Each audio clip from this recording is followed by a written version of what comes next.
আসসালামু আলাইকুম। এখন আপনারা দেখবেন সংবাদ শিরোনাম। চিকিৎসাধীন খালেদা জিয়ার জন্য দলমত নির্বিশেষে সবার দোয়া কামনা।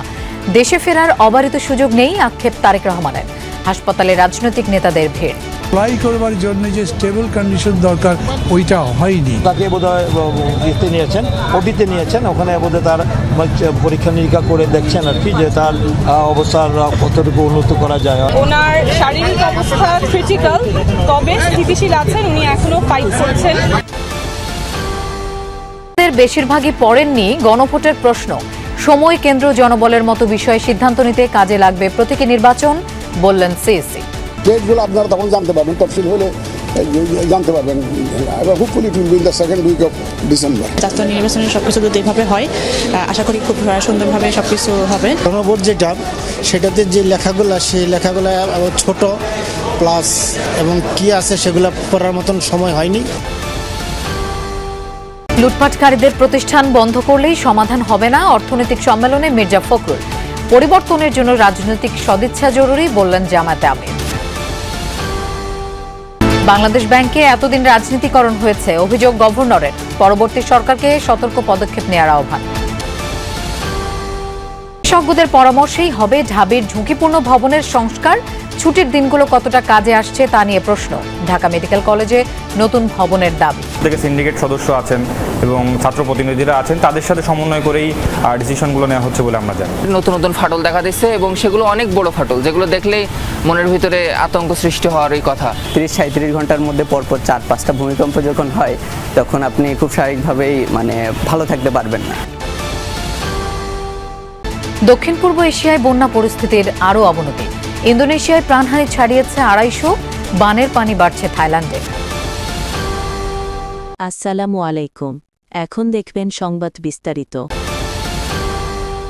বিএনপি চেয়ারপারসন বেগম খালেদা জিয়ার রোগ মুক্তি কামনায় দলমত নির্বিশেষে সর্বস্তরের মানুষ দোয়া করায় কৃতজ্ঞতা জানিয়েছেন বিএনপির ভারপ্রাপ্ত চেয়ারম্যান তারেক রহমান। তিনি বলেছেন, মায়ের পাশে থাকার তীব্র আকাঙ্ক্ষা থাকলেও তার দেশে ফেরা একক সিদ্ধান্তের উপর নানা রোগে আক্রান্ত ৮০ বছর বয়সী খালেদা জিয়া ২৩ নভেম্বর ফুসফুসে সংক্রমণ এবং হৃদযন্ত্রের সমস্যা নিয়ে আবারও ভর্তি হন হাসপাতালে। মেডিকেল বোর্ডের তত্ত্বাবধানে সিসিইউতে দেশি বিদেশি বিশেষজ্ঞ চিকিৎসকদের ধারাবাহিক নিবিড় পর্যবেক্ষণে চলছে বিএনপি চেয়ারপারসনের চিকিৎসা। সংবাদ বিজ্ঞপ্তিতে ভারপ্রাপ্ত চেয়ারম্যান তারেক রহমান জানান, দেশ বিদেশের চিকিৎসক দল বরাবরের মতো তাদের উচ্চমানের পেশাদারিত্ব ছাড়াও সর্বোচ্চ আন্তরিক সেবা দিয়ে যাচ্ছেন। বন্ধুপ্রতিম একাধিক রাষ্ট্রের পক্ষ থেকেও উন্নত চিকিৎসা সহ সম্ভাব্য সকল প্রকার সহযোগিতার আকাঙ্ক্ষা ব্যক্ত করা হয়েছে বলেও জানান তারেক রহমান। তারা কোনো আশাবাদের কথা বলছেন না, কিছু বলছেন না, কিন্তু বলছেন গত কয়েকবারের মতো যেরকম তিনি খুবই ক্রিটিক্যাল অবস্থা থেকেও আবার ফিরে এসছেন, উনি ক্রিটিক্যাল অবস্থা থেকে স্টেবল হয়েছেন, ভবিষ্যতের জন্য দোয়া করবেন আপনারা। বিদেশে নেওয়াটা এখনই নেওয়া যাবে না সম্ভবত, ফ্লাই করবার জন্য যে স্টেবল কন্ডিশন দরকার ওইটা হয়নি। বিদেশে যাবার জন্য যে প্রস্তুতিগুলো নিতে হয় সেই প্রস্তুতিগুলো তারা নিয়ে রেখেছেন। ত্রয়োদশ জাতীয় সংসদ নির্বাচন ও গণভোট সামনে রেখে ঢাকায় মক ভোটিং আয়োজন করেছে নির্বাচন কমিশন। পরিদর্শনে গিয়ে প্রধান নির্বাচন কমিশনার বলেছেন, সরকার ও ইসি একসাথে গণভোটের প্রচারণা চালাবে। ইসির পাশাপাশি তথ্য ও সংস্কৃতি মন্ত্রণালয়কে প্রচারণার দায়িত্ব দেওয়া হয়েছে। ডিসেম্বরের দ্বিতীয় সপ্তাহে জাতীয় নির্বাচনের তফসিল হবে বলে জানান সিএসি। শনিবার সকাল ৮টা থেকে রাজধানীর শেরেবাংলা নগর সরকারি উচ্চ বিদ্যালয়ে শুরু হওয়া ভোটের এই মহড়া চলে বেলা ১২টা পর্যন্ত। সিএসি এম নাসির উদ্দিন জানান, নির্বাচনী পরিবেশ সুষ্ঠু রাখতে আইন শৃঙ্খলা রক্ষাকারী বাহিনীর সাথে কাজ করছে কমিশন। বিচ্ছিন্ন ঘটনা ঘটতে পারে এমন শঙ্কার কথা জানালেও নির্বাচনের সুষ্ঠু পরিবেশ নিশ্চিতের প্রত্যয় ব্যক্ত করেন। ইসি সচিব আক্তার আহমেদ বলেন, জাতীয় সংসদ নির্বাচন ও গণভোট একদিনে অনুষ্ঠিত হবে, তাই পুরো প্রক্রিয়া আরও দক্ষভাবে সম্পন্ন করতে চ্যালেঞ্জ সম্পর্কে জানতে এই আয়োজন। এই মক ভোটিংয়ের ফলাফলের উপর ভিত্তি করে সময়, কেন্দ্র, জনবল সহ লজিস্টিক্স সমন্বয় করা হবে। এদিকে ব্যালটে রাখা গণভোটের প্রশ্ন না পড়েই অংশগ্রহণকারীরা দিয়েছেন হ্যাঁ না ভোট। তাদের অনেকের নেই আগ্রহ, ছিল না সময়ও। খুব সুন্দরভাবে নিয়ম শৃঙ্খলা সব ঠিক আছে, তো আমার মনে হয় কোনো সমস্যা হবে না। গণভোট যেটা, সেটাতে যে লেখাগুলো, সেই লেখাগুলো ছোট প্লাস এবং কি আছে সেগুলো পড়ার মতন সময় হয়নি। আমার কাছে খুব ভালো লাগছে, সবকিছু অনেক সুষ্ঠুভাবে চলতেছে। আমরা কষ্ট আর দিতে চাই না, এখন তো একটা এডিশনাল একটা রেসপন্সিবিলিটি আসছে, তো ডেটগুলো আপনারা তখন জানতে পারবেন, তফসিল হলে জানতে পারবেন, এবং hopefully it will be in the second week of December. এই জিনিসগুলো তো অনুমানের উপরে না করে প্র্যাকটিক্যাল আসপেক্টটা থেকেই আর কি আমরা নিতে চাচ্ছি, এবং সেই অনুযায়ী আপনার ভোট গ্রহণ আমাদের এখন পর্যন্ত 4টা পর্যন্ত, তো 4টার পরে যদি আর কোনো ভোটার না থাকেন তাহলে আমরা তো কাউন্টিং তাৎক্ষণিকভাবে শুরু করা যেতে পারে। ব্যবসায়ীদের চিন্তাভাবনার পরিবর্তন দরকার, নিজের জন্য নয় দেশের জন্য ব্যবসা করার কথা বললেন বিএনপি মহাসচিব মির্জা ফখরুল ইসলাম আলমগীর। অর্থনৈতিক সম্মেলনে তিনি আরো বলেন, গত 15 বছর যারা লুটপাট করেছেন তাদের প্রতিষ্ঠান বন্ধ করলেই সব সমস্যার সমাধান হবে না, বেকারত্ব যেন না বাড়ে সেদিকেও খেয়াল রাখতে হবে। ফখরুল ইসলাম আরো বলেন, বিএনপি একটি দায়িত্বশীল রাজনৈতিক দল, অর্থনৈতিকভাবে দেশকে এগিয়ে নিতে ছাপ রেখেছে দলটি। সম্মেলনে জামাতে আমির অভিযোগ করেন, ব্যবসা টিকিয়ে রাখতে যে সরকারি আসে তাদের সাথে সখ্যতা গড়ে তোলে ব্যবসায়ীরা, এর দায় ব্যবসায়ীদের নয় রাজনৈতিক দলের।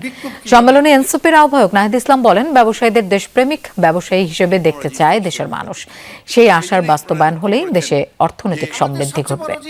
আমাদের এই 15 বছর যারা লুট করেছেন, চুরি করেছেন, ব্যাংক ডাকাতি করেছেন, লুটপাট করে নিয়ে চলে গেছেন, তাদেরকে ধরেন, তাদেরকে শাস্তি দেন। তাদের যে শিল্প কলকারখানা আছে সেগুলোতে যে হাজার হাজার মানুষ কাজ করছে সেগুলো বন্ধ করে দিয়ে, যে 14 লক্ষ বেকার হয়ে গেছে শুনলাম কিছুক্ষণ আগে, তারা যাবে কোথায়? অনেক সময় ব্যবসায়ীদেরকে বলা হয় সুবিধাবাদী, যখন যে সরকার আসে তার সাথে লাইন দেয়, কেউ লাইন দেয় মনের আগ্রহে আর কেউ লাইন দেয় বাধ্য হয়ে, আর লাইন দেওয়া ছাড়া কোনো উপায় থাকে না, ব্যবসাকে বাঁচাতে পারে না।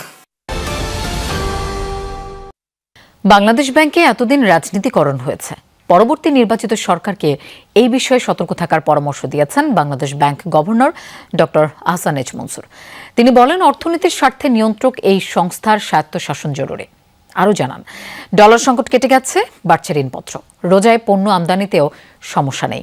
ব্যবসায়ীরা বলেন, গ্যাস বিদ্যুৎ সংকট, ব্যাংক ঋণের সুদহার ও রাজস্ব খাতের অরাজকতা এখনও ব্যবসার অন্তরায়। অবস্থা সেটার মূলে কিন্তু আমাদের বাংলাদেশ ব্যাংকের রাজনীতিকীকরণের একটা বড় ভূমিকা, এবং নির্দেশিত হয়ে অনেক কিছুই করা হয়েছে যেগুলো আগামীতেও হতে পারে।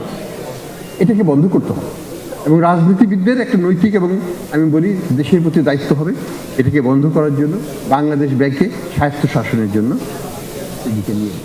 মূল্যস্ফীতি নিয়ন্ত্রণে এই নীতি সুদহার বাড়িয়েছে বাংলাদেশ ব্যাংক, তবে নিয়ন্ত্রণের বাইরে থাকার অন্যতম কারণ চালের মূল্য বৃদ্ধি। আমার যেটা এখন 8 সেটা কিন্তু সাথে নিচেও নামতে পারে, নামে নাই, কারণ আমাদের চালের দাম। ভূমিকম্পের পর ঢাকা বিশ্ববিদ্যালয়ের ভবন সংস্কারে 15 দিনের ছুটি দেয়া হলেও এর মধ্যে কতটা সংস্কার হবে তা নিয়ে উঠেছে প্রশ্ন। যদিও বিশ্ববিদ্যালয়ের প্রকৌশল বিভাগ বলছে, সংস্কারের জন্য যা যা করার সবই করা হবে। ঝুঁকিপূর্ণ ভবনগুলো সুরক্ষিত করতে বিশেষজ্ঞদের পরামর্শ নেওয়া হবে বলেও জানান সংস্কারে গঠিত কমিটির একজন সদস্য। নিরাপদ ক্যাম্পাসের দাবি জানিয়েছে সাধারণ কর্তৃপক্ষ, যার যার ইচ্ছে সে থাকতেছে হলে। ডাকসু থেকে সিন্ডিকেট সদস্য আছেন এবং ছাত্র প্রতিনিধিরা আছেন, তাদের সাথে সমন্বয় করেই ডিসিশনগুলো নেওয়া হচ্ছে বলে আমরা জানি।